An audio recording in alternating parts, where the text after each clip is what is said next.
Watching other teams this week, Niners being on a bye week, what did you learn either about the league, about the 49ers throughout this bye week? What did you take away from this time off?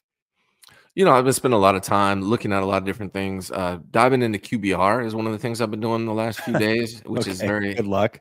very interesting to me. QBR is an interesting stat line. You really can't take QBR too seriously. So that's one of the things. And I can give you a perfect example right now. Let me tell you guys one thing I learned just this morning in regards to QBR. So according to QBR, Gardner Minshew is better than Jared Goff, Kirk Cousins, Lamar Jackson, CJ Stroud, Trevor Lawrence, Joe Burrow, Matt Stafford, and Russell Wilson, amongst other quarterbacks. He's ranked 8th in the NFL in regards to QBR. So hey, take from that what you will. Here's another one, Jesse. So Gardner Minshew has 8 touchdowns, 5 interceptions, a 63% completion percentage.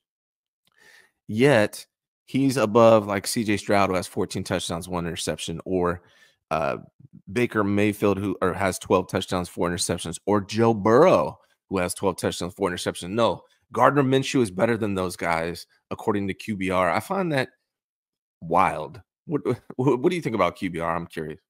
Yeah, what's funny is last Thursday I had a show with Vish and Larry joined later, but I started the show having a conversation about stats that are kind of overrated or antiquated. And I talked about passer rating, which is a little bit different than QBR, but along the same lines where it's like this crazy formula that you have no idea how they come up with it. QBR is interesting because it actually didn't start. It took place in like 2010, 2011, if I remember correctly. It's an ESPN stat.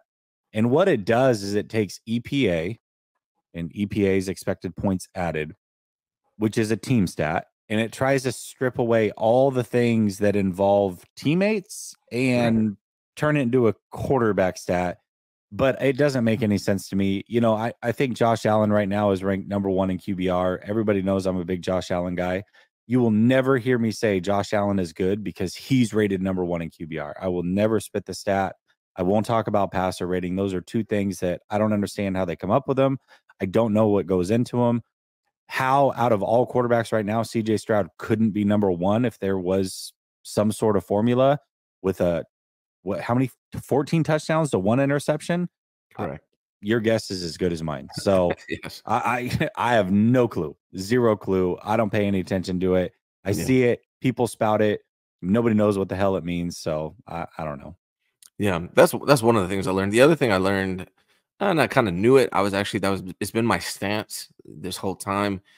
Wilkes is getting a lot of blame, man. Wilkes has been getting a lot of blame for the defensive struggles.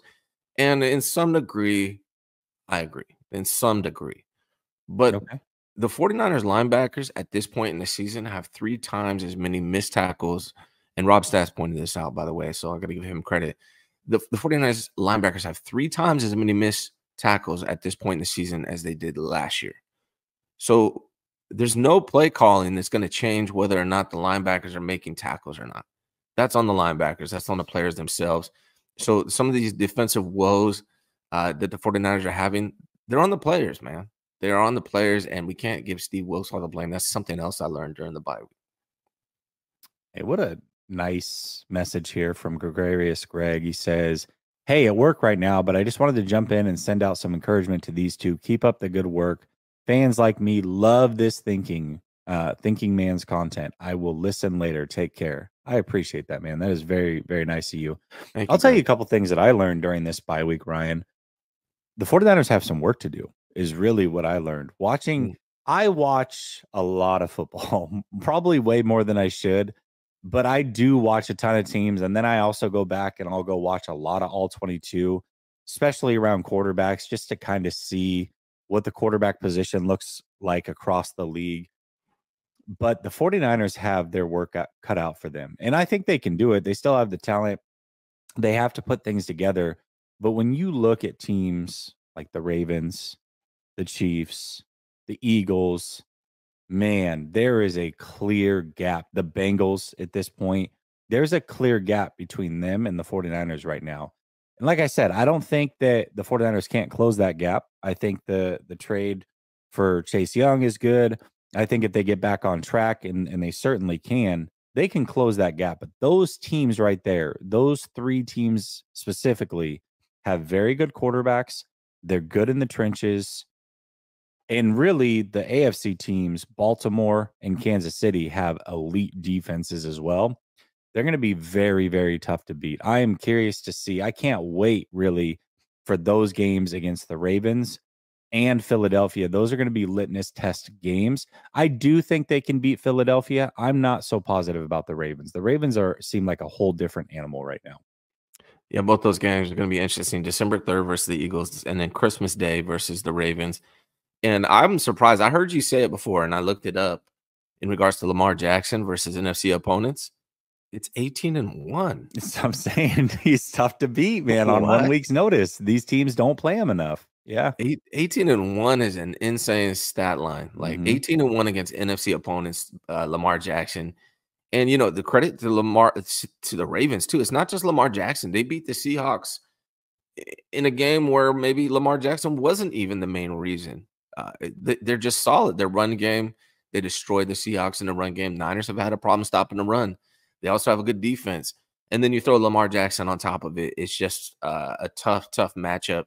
And same with the Eagles, man. The Eagles, the thing that encouraged me about the Eagles is how close it was with the Cowboys. Mm.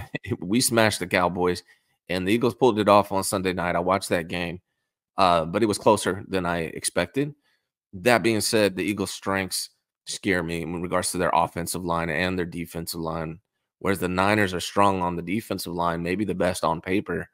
But offensively, you know, I took a poll. This is something else I learned during the bye week, Jesse. I took 2 polls on my Twitter.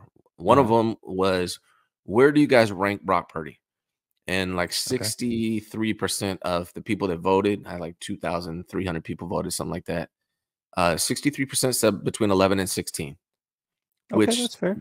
which is kind of where I think I have him. I think at times Yeah. he's crept up. Like after the Cowboys game, I would have said he's probably 8 or 9, maybe. But since then, he's definitely fallen back to where I had him to start the season, which is between 11 and 16. Now, the other thing that really surprised me that I learned during the bye week, Jesse, is that the fans voted the offensive line. A majority of the offensive people who voted, like 60, it's like probably 40% actually, because there's 4 things to choose. It's like 40%, 43% of 49er fans or whoever voted ranks the 49ers offensive line in the bottom half of the NFL. In the Yeah. bottom half. Which I think without Trent Williams, that's definitely real. Oh, But with without Trent Williams, they're like yeah, bottom 5. was there It's awful. so talk to me about that because I'm curious. Like I would have ranked the 49ers similar where I would have ranked Brock between like 11 and 16. I would have ranked their offensive line that way. Without Trent, definitely bottom. But you think with Trent Williams, where would you rank the 49ers offensive line with Trent Williams? I mean, it's tough. I'd have to go through the whole league, but I do. I think they're probably middle of the pack. I don't Yeah. think they're awful by any means. They're definitely not elite, but they're probably middle of the pack. I mean, they definitely move bodies in the run game. They actually have been pretty decent overall in the pass game. Yeah, they're nothing special, but Trent is elite. He's the best left tackle in the game still. I think you're serviceable across 2 or so of those other positions. So, middle of the league. I mean, quarterback play is one thing that's kind of overrated across the league, but I also think offensive line play is overrated across the league. As far as complete offensive lines, there's not many in the league. There really isn't. Philly, obviously, we look at Philly. I think Baltimore's probably another one, but outside of maybe 4 or 5 teams, there's not many complete offensive lines. And then from there, it's like, okay, well, what are you rolling with? What do you prefer? And I think the 49ers start to enter that conversation. I would say probably middle of the pack is fair. Let me ask you this then, Jesse. So this is what I've like really like has hit me over the bye week. Probably the thing I've been thinking about the most. If the 49ers defense gets back to where we think they are, on paper, they're a top 5 defense, top 3, right? They haven't been playing like it the last 2 weeks. But let's say they get back to being a top 5 defense, 49ers defense, top 5. Yeah. But the O line remains 11-16. And Brock Purdy remains 11-16. Is that a Super Bowl winning formula?